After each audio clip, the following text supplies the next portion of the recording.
Vous croyez réellement connaître le domaine du dessin au Cameroun?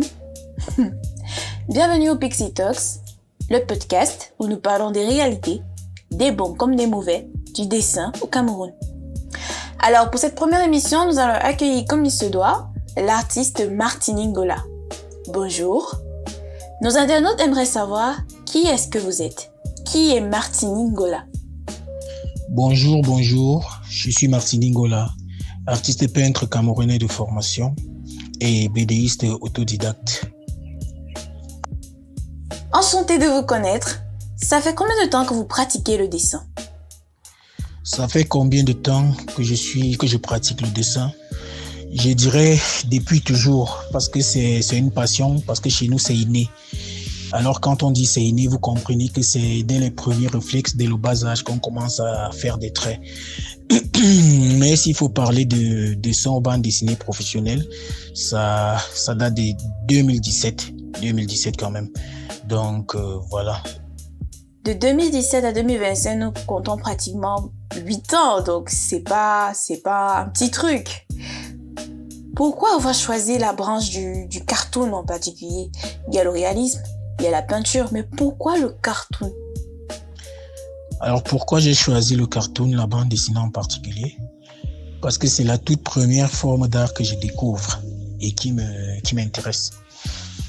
Pourquoi c'est là? Simplement parce que mon père à moi, c'était un grand lecteur de bandes dessinées. Et ça fait que dans sa chambre, il avait une grande cuvette pleine de bandes dessinées. Et quand j'y entrais étant tout petit, mes frères et moi, on passait le temps à regarder. Avant même de savoir comment ça s'appelait, en tout cas. On ne savait pas comment on appelait ces livres, mais on les aimait déjà, on consommait. Ce qui fait que ça a marqué mon enfance, ça a marqué ma vie. Et finalement, c'est ce que je préfère faire le plus. Il est toujours aussi fascinant de tomber sur des personnes qui arrivent à exprimer leur passion comme ça en public. C'est vraiment, mais vraiment encourageant. D'accord. C'est très bien. Alors, prochaine question. Qu'est-ce que vous qualifierez comme votre plus grande réussite?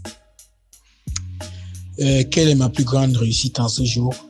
Pour moi, ma grande réussite restera toujours mon tout premier album international. Voyez-vous, nous vivons dans un contexte particulièrement difficile. Bon, avant, ça l'était encore plus parce que les réseaux sociaux n'étaient pas trop ce qu'ils sont déjà aujourd'hui. On avait comme l'impression que tout était fermé. Il y avait un certain nombre de personnes qui contrôlaient les informations, qui avaient tous les réseaux et il fallait être d'affinité avec ces personnes pour pouvoir accéder à certaines informations. La manière dont cette opportunité m'arrive est assez particulière parce que c'est par le canal d'un ami qui était alors exposant au Musée des Arts Contemporains à Yaoundé. Il a rencontré le scénariste avec qui je travaille cet album-là, Pour une couleur de peau. Ils ont discuté de l'art, des œuvres qui étaient présentes, mais Christophe, le scénariste, s'est présenté. Il a clairement énoncé son souhait, son vœu, quoi. C'est mon ami qui le met en contact avec moi. Voilà comment on se prend un rendez-vous, on évolue. Sur le début, c'était pas évident parce qu'il fallait s'accorder sur ce qu'on allait raconter, parce que le pays traversait à cette période-là des situations délicates. C'est en ce moment-là que la situation du sud et du nord-ouest a commencé. Donc, on a débattu dessus, on a fait des choses, on a travaillé. Finalement, l'album est né. Voilà comment l'arrivée de cet album me paraît comme une rédemption parce que tout paraissait fermé, tout paraissait difficile. Et lorsqu'il est arrivé, c'est ce qui m'a permis de comprendre que bon, on le pouvait quoi, on pouvait faire des choses. Voilà comment je commence à voir plus grand. Donc, c'est pour ces raisons-là que cette réalisation reste et restera ma plus grande réalisation. Merci. Fascinant! Maintenant, j'ai hâte de lire le fameux album. Ouh là là! D'accord. Prochaine question. Qu'est-ce que vous qualifierez comme votre plus grande limite en tant que dessinateur, surtout dessinateur au Cameroun? Quelle est ma plus grande limite? En tant qu'artiste, je dirais, je ne sais pas être minimaliste. S'il faut faire un travail où il faut être au maximum minimaliste, simple et passé, je ne sais pas faire ça. J'essaie toujours d'aller au-delà, de faire un max, quitte à m'affirmer d'une certaine manière. Je crois que si il y a quelque chose à dire, c'est ce que moi je trouve en fait. Comme Deku le dirait dans My Hero Academia, plus ultra je crois. Ok, d'accord. Dernière question. Avez-vous un conseil à donner à tous nos internautes qui nous écoutent? Quel est le conseil que je peux donner à tous les passionnés de notre domaine? C'est le même que toujours en tout cas. Je dirais, il faut toujours travailler, se donner les moyens d'atteindre ses objectifs. Parce que du moment où on se donne les moyens, avec un peu de chance, avec un peu de connexion, de recherche, on finit par atteindre ses objectifs. Moi, j'y crois. Et il faut toujours se dire que ce que nous proposons aux autres doit d'abord nous plaire à nous-mêmes. Si nous-mêmes nous ne sommes pas convaincus de ce que nous faisons, soyons sûrs qu'il y en aura des milliers qui ne seront pas convaincus. Et ça, c'est déjà un blocage.